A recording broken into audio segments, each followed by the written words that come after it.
Ponyestaken that fusetta thina finger of thina tura. Do you recognise that language? Would you believe it's English? Well, Old English to be exact. And as you can hear, it's a bit different from the language we know and speak today. Spoken throughout the Middle Ages, Old English, or Anglo-Saxon, is the earliest recorded form of English. And even if we can't understand some of the words these days, it's the best place to start if we want to find out about the history and origins of our modern way of speaking.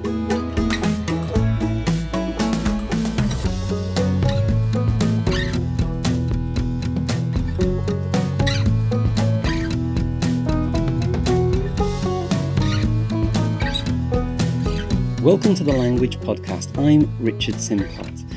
I'm a languages consultant and polyglot.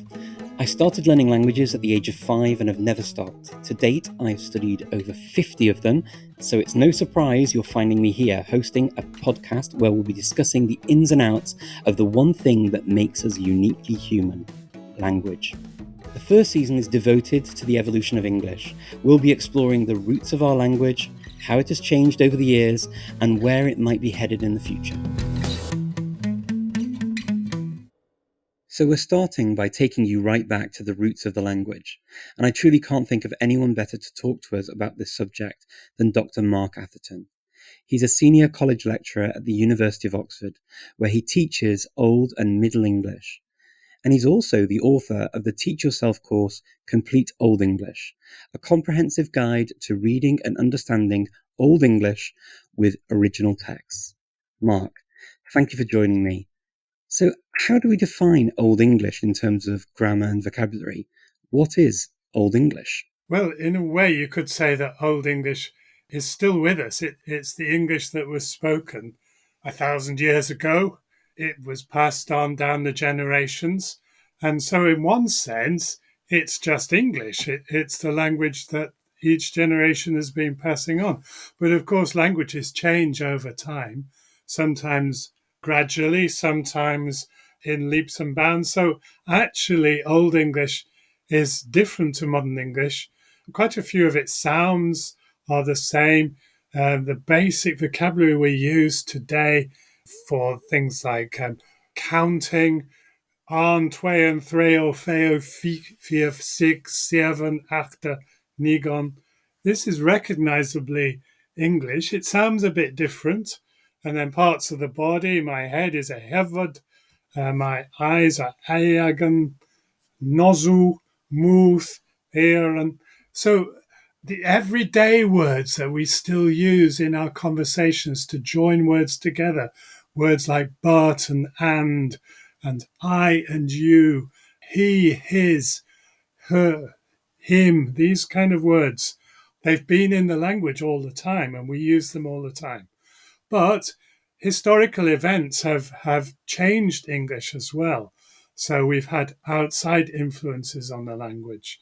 A little bit of Latin came in with the church, only a little bit, priest, bishop, words like that. But also the Viking invaders came along and they brought more everyday words, sometimes very similar to Old English words. So the sky is a Viking word. Skirt is a Viking word, but shirt is an Old English word. You see, these words sometimes go in parallel at the same sort of social level. But then we had another set of newcomers, the Normans, and they were the elite, weren't they? They took over the rule of the country and they brought words in like government and prison. Not that we didn't have words like that already in this language, but they replaced those words with new words derived from French. So we say parliament these days, whereas the Old English word would have probably been moot. Moot meant a place where you assemble to discuss things. And lawyers still talk about moots, and we have moot points, but we don't have the houses of moot. We have the houses of parliament these days. So Old English is English without the French element. And then later, of course, Latin. Modern English became a borrowing language, which borrowed lots of words from French. And because it was borrowing, a dynamic took place. And Latin words crept in as well, and then Renaissance and the Enlightenment Greek words as well. So has a hugely wide vocabulary, really, as a European language. I remember when I was at school, we did some Old English at school, and the common question was always, or the common thing to say was that, Old English is more like modern German. But actually, as you're speaking, some of the sounds that you're making and some of the words that you described sound more akin to Old Icelandic. How far would you agree that Old English is more like modern Icelandic than modern German or modern English? Yeah, that's a very good question because I know German and I know some Icelandic. Certainly, some of the sounds and the letters and spelling conventions make Old English look like, especially written down, it looks like Icelandic, and they have two letters for the th sound, th and the. So that is similar to Icelandic. Icelandic and German and English or Old English are all, if you like, family members. They're like sisters and brothers. So English doesn't come from German, and now German and Dutch and the Scandinavian languages and English all go back to a language we sometimes call Germanic, just as French and Italian and Spanish go back to Latin. So we don't say that French is derived from Italian. That would insult everybody. No, French comes from Latin, just as German comes from Germanic and English and Icelandic come from Germanic. And they have similar things, these languages, these Germanic languages, as we call them. For example, German and English both have a kind of two tense system, present and past. Those are the main tenses. If you think that you want to mark your verb with some ending or change the vowel or something like this.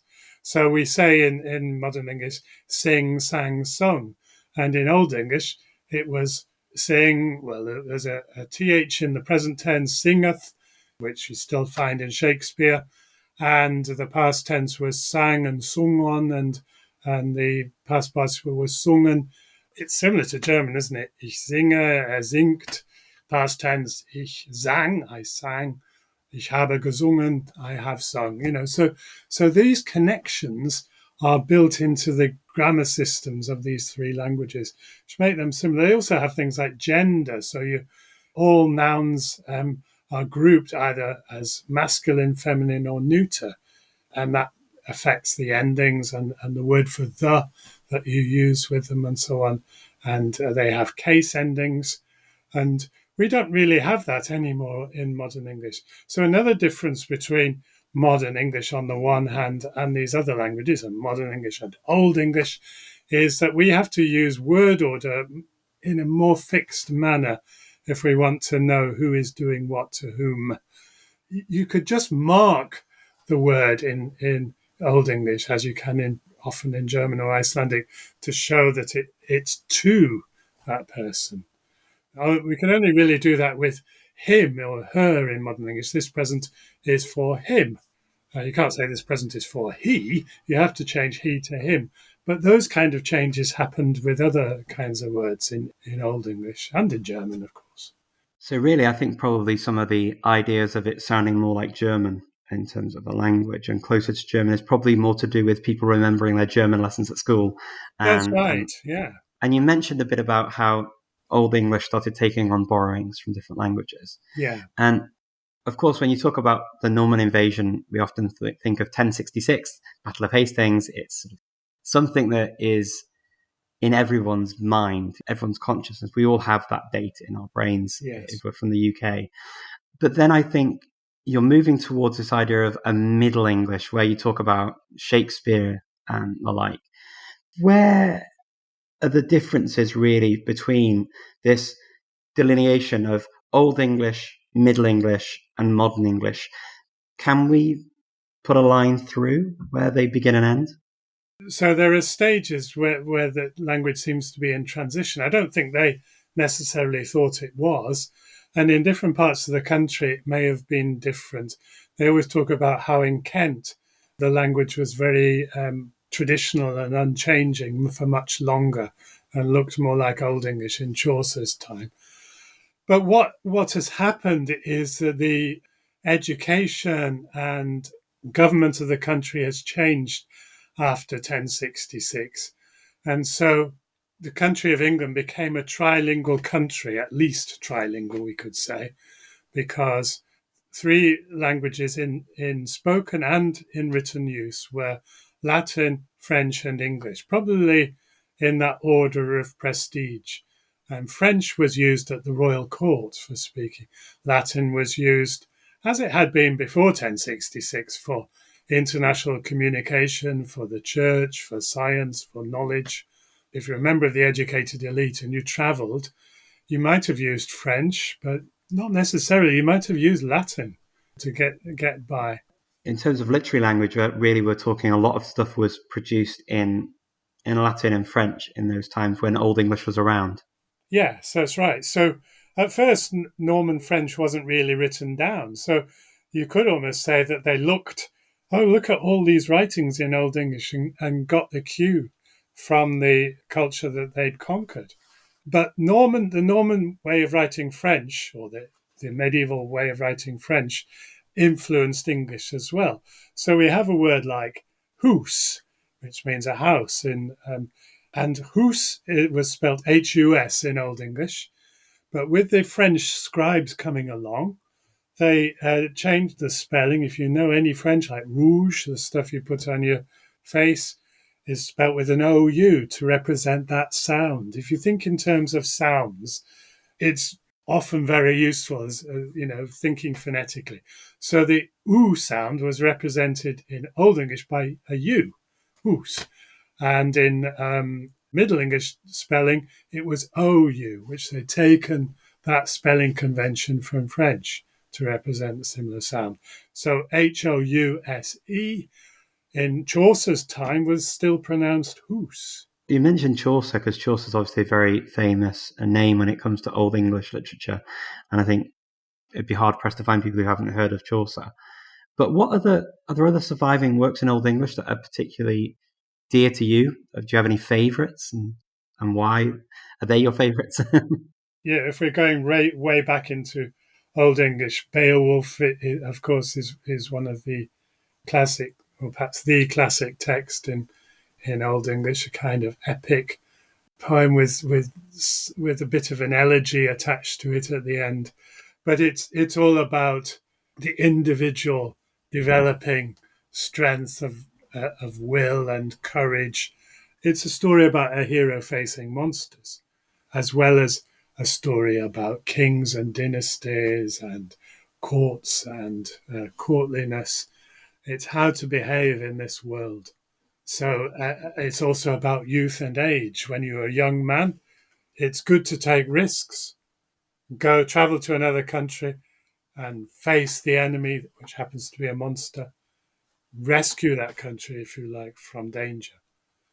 When you're an established king 50 years later and a dragon appears in your kingdom, is it wise, aged 70 years old, to go out there and fight it on your own? What you do as a young man is different to what you do as an old man. These are the kind of things that make Beowulf an interesting poem to read and study. Seamus Heaney, the Irish poet, translated it quite famously. He translated it into modern English. Within Chaucer, sort of how does all of that fit into the context of the evolution of the English language? So Chaucer was writing in London at a time of great change in the 1300 mid to late 1300s.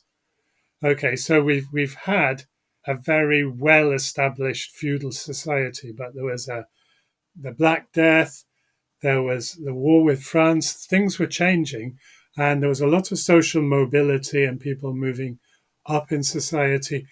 Parliament and the universities of Oxford and Cambridge had been using French and Latin for their everyday teaching, and they started changing to English.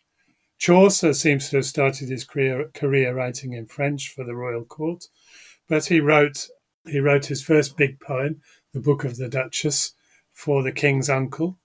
John of Gaunt in English. And gradually, English became the literary language of the time. So there were other writers, John Gower, William Langland, people like this were writing long poems in English. Things were changing in the religious life of the country. John Wycliffe was translating the Bible into English. This had been not allowed for several hundred years, although it had been allowed in Anglo-Saxon times.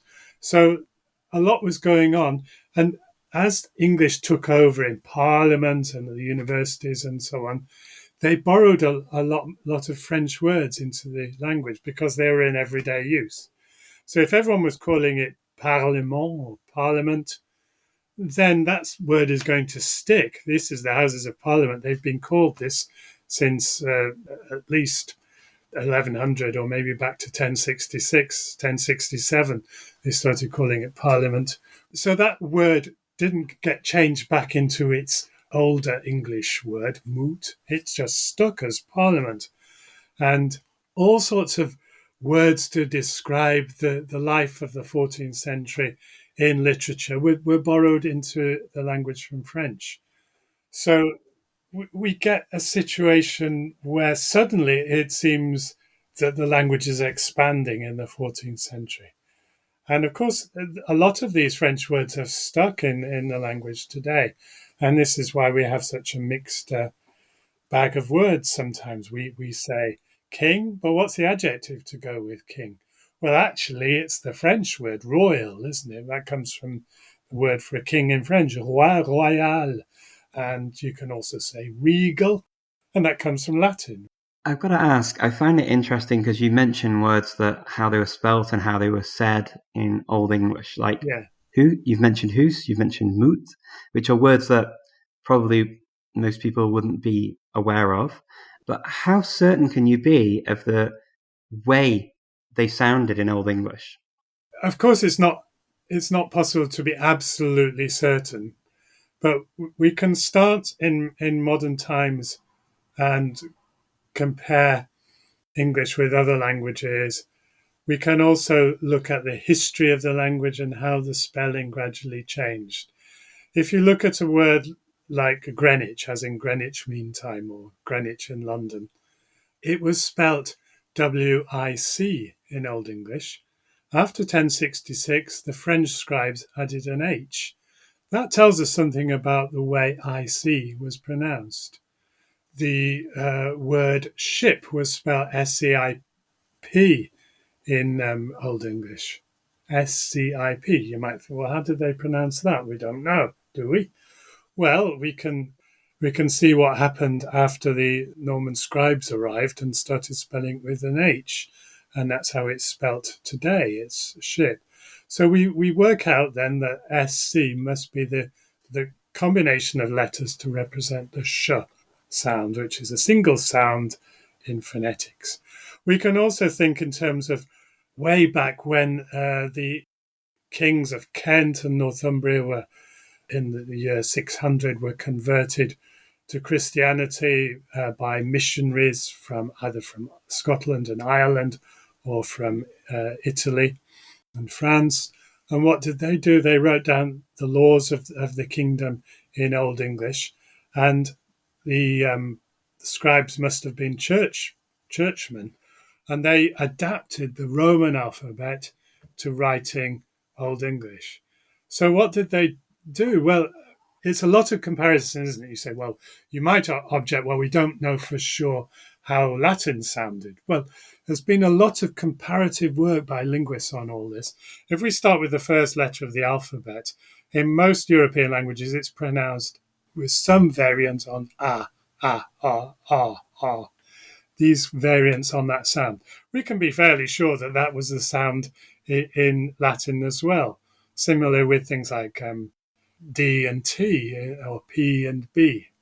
We can work out the common denominator for how these letters sounded.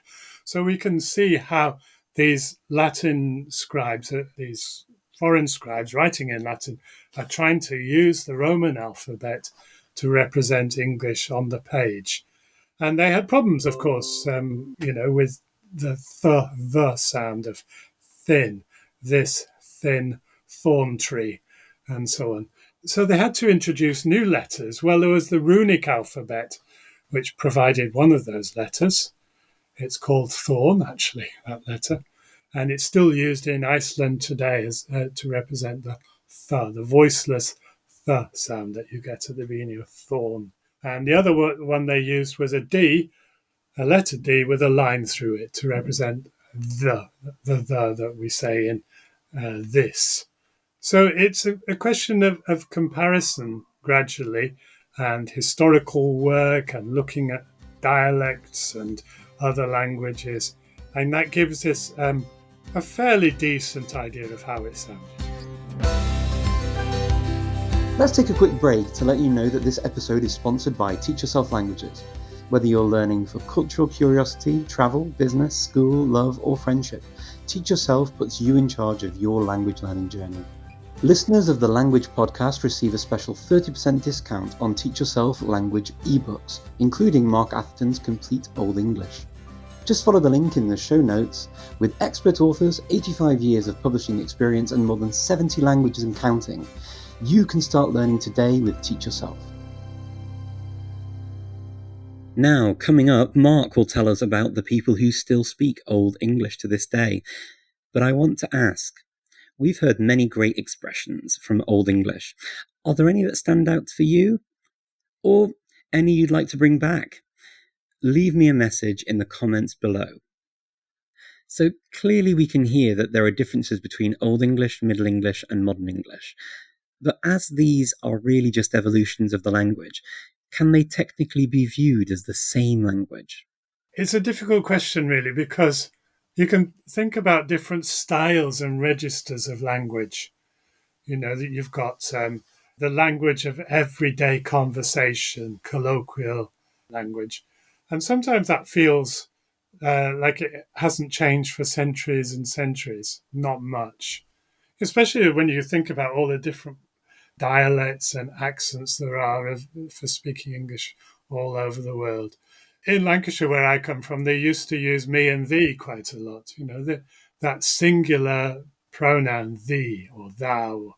In Old English, it was thou, but you have to change the verb when you use thou or thee or tha.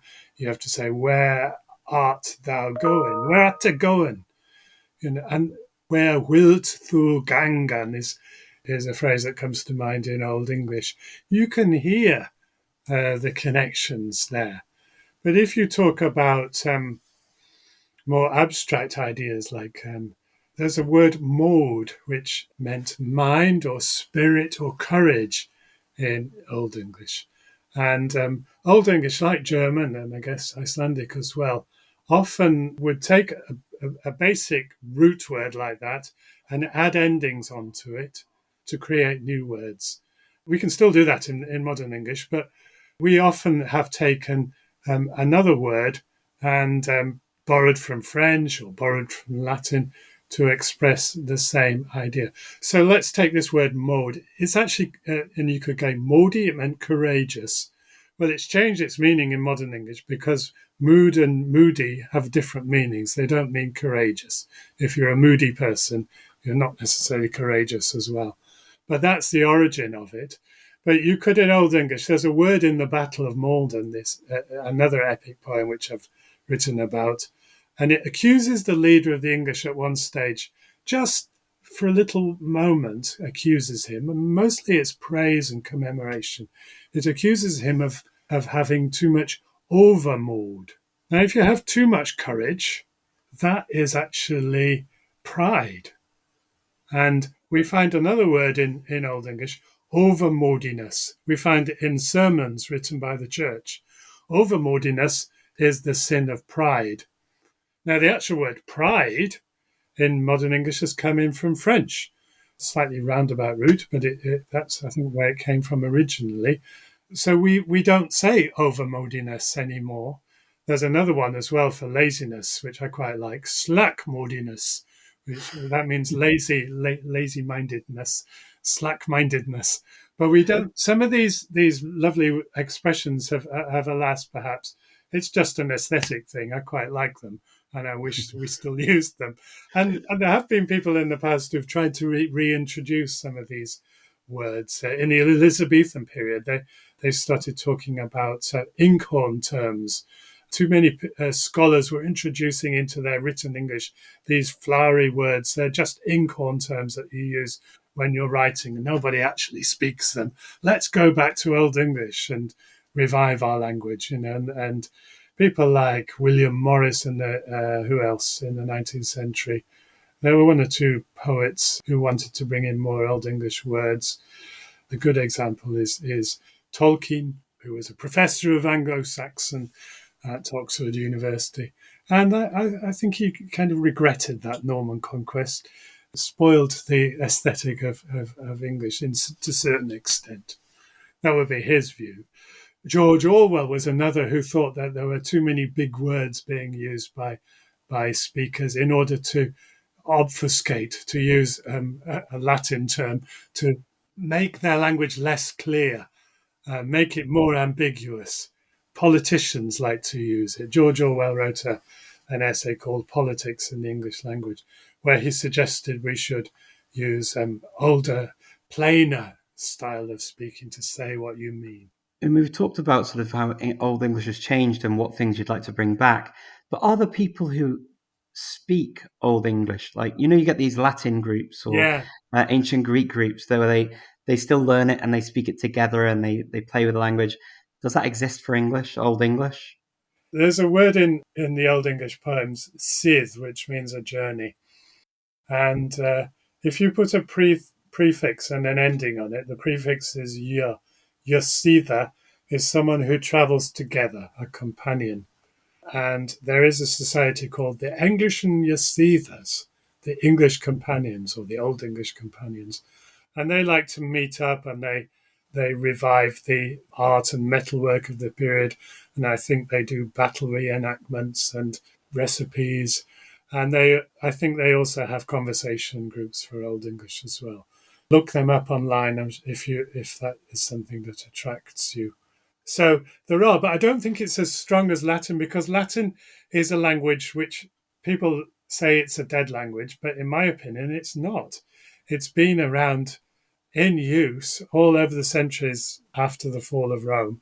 It was used in the medieval period, as I say, it was never a native speaker's language in the Middle Ages. So Latin was in use and scientists used it in the Enlightenment even. So Isaac Newton wrote in Latin some of the time.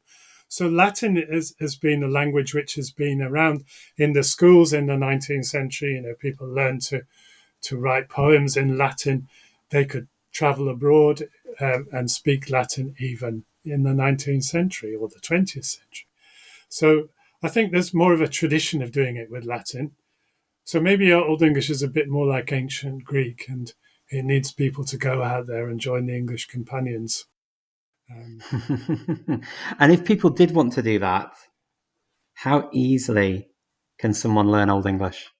Well, I think what they need to do is to learn the pronunciation first. That even though it's a language that is no longer spoken, even if you're just reading it, it helps you to understand the language if you can convert those symbols on the page or symbols on the screen into something that's sounding in your head as well.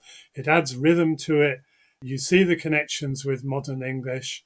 If I just read you something from more or less Old English conversation.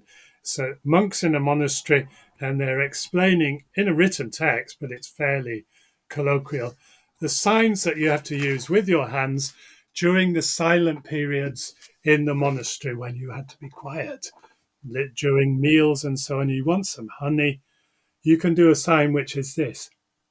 And the token, the sign for honey is that you set your finger on your tongue. And in Old English, that is honius taken. So taken is the word for token or sign. Honius taken, that thu setter, thina finger or thina tungan. Now That's that quite understandable. is understandable, isn't it? And if you start with text like that, then and you can find it in this book here, the chapter 15, the monastic signs, and then a bit later, you might be able to move on to Beowulf. And Beowulf is challenged when he arrives in Denmark as a young man. What sinden ye? If you know Latin or German and think hard, what sinden ye must be, what are you? What manner of men are you who've come all this way to Denmark? And the name of his king is Hygelac. He says, we sind Hygelac's beardioneatus. Okay, beardioneatus is a literary word from Old English poetry, which has not survived into modern English, but it's one of these companion words. Euneat means a companion, and beard means table. We are Hygelac's table companions. In other words, we are his courtiers. We sit at his table and we partake of the beer and the feasting. So he says, we sind Hygelac's beardioneatus, Beowulf is min nama. Okay, that's understandable. Even in the middle of a complex Old English poem full of literary vocabulary and so on, there are everyday phrases that you can get. So the answer to my question is you can't do it overnight, but perhaps gradually start with the pronunciation, get a feel for the rhythm of the language and how it sounded, and this will help you. Perhaps you could do it in a year, doing a little bit every week. There's a challenge for you. Yeah, something we can all take on, I think. Who is typically learning Old English nowadays, though, and why do they do it? I think there are at least three groups of people out there who are learning Old English. There are my students who are studying literature at university, and we want them to hear the original poetry. We don't want them to interpret Seamus Heaney's Beowulf. We want them to read at least some of the poem in the original language, because things get lost in translation. You know, even Beowulf at this moment starts with his name. Beowulf is min nama. So that there's a different effect to starting with your name and then say, that's my name, you know, Beowulf, that's my name. That's a pattern that you get in Old English epic poetry. And it's only a very simple example, but we want them to be able to hear the rhetoric, to hear the poetry of it. So people studying English literature, they're one set of people. What about the people who want to find out about the names of the streets in our towns and the walls of Oxford and the walls of Chester and the walls of Winchester and the field systems and the origin of our institutions and the names of our counties? I'm talking about historians and to a lesser extent archaeologists. These people will also want to know about Old English, and then they can read the documents and compare the documents with the archaeological record. So historians are also interested. And then I think there are people who are, for their own general interest, would like to know more about the origins, you know, of our literature and our institutions and our towns and countryside, but also where does our language come from and why is the language that we speak the way it is? And I think those people will be interested in Old English, whether you're English, British, whatever your identity is, Irish, American, New Zealand, from the Caribbean. The origins of the English language have helped to shape the way the language is today and could be of interest to any speaker of English in the whole wide world, to use a good Old English expression, in the whole wide world. Yeah, I mean, I think it's really good to have resources like your book, Teach Yourself Old English, is also a great book to go through for anybody interested in the language as well, of course.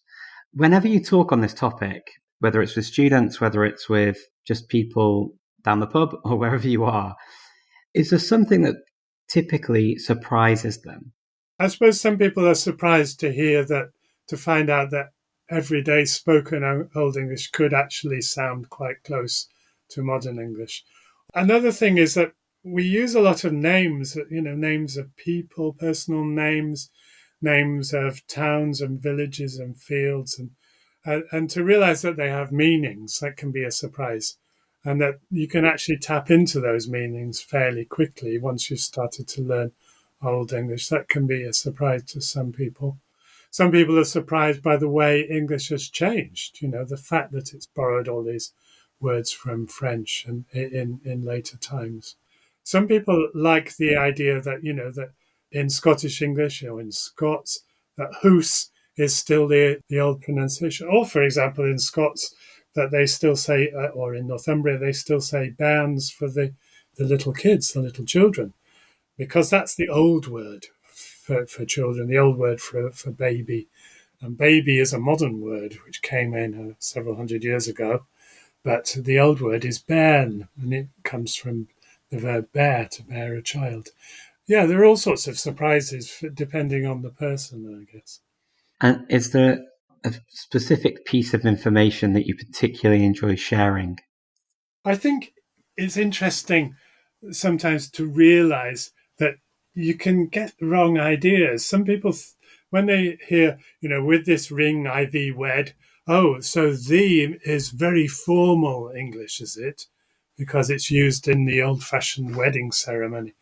Well, actually, no. The thou, which is sometimes used in dialects, even nowadays, the thou word is the old singular word.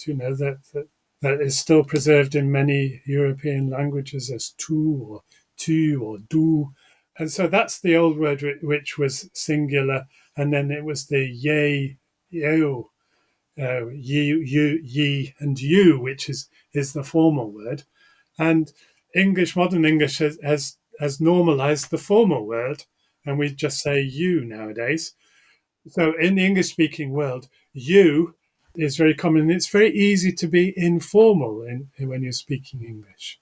In German and French, it's harder because which word are you going to use with the person you're speaking? Are you going to say tu or vous? Are you going to say du or sie? Whereas in English, we can just say you and avoid that problem. So it seems that social interaction, especially on the first meeting, can be more informal in English, which is sometimes a surprise, I think, to German speakers. Yeah, and they make jokes about it. Oh, you can say you to me is a joke.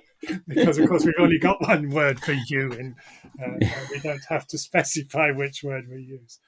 Which is why in English it's surprising that actually it's the formal you that became the dominant one and even became a very informal thing, which is on two fronts quite bizarre. Yeah.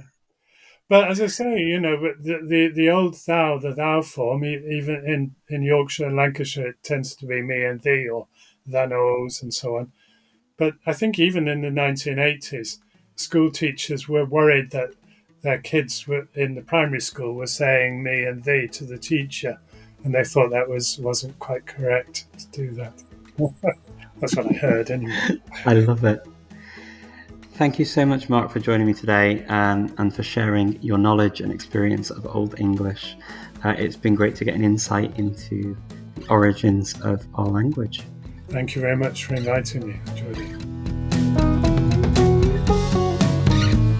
Thank you for listening to the Language Podcast. I'm Richard Simcott. Remember to share your favourite Old English phrase in the comments, something from this episode or something we haven't mentioned yet.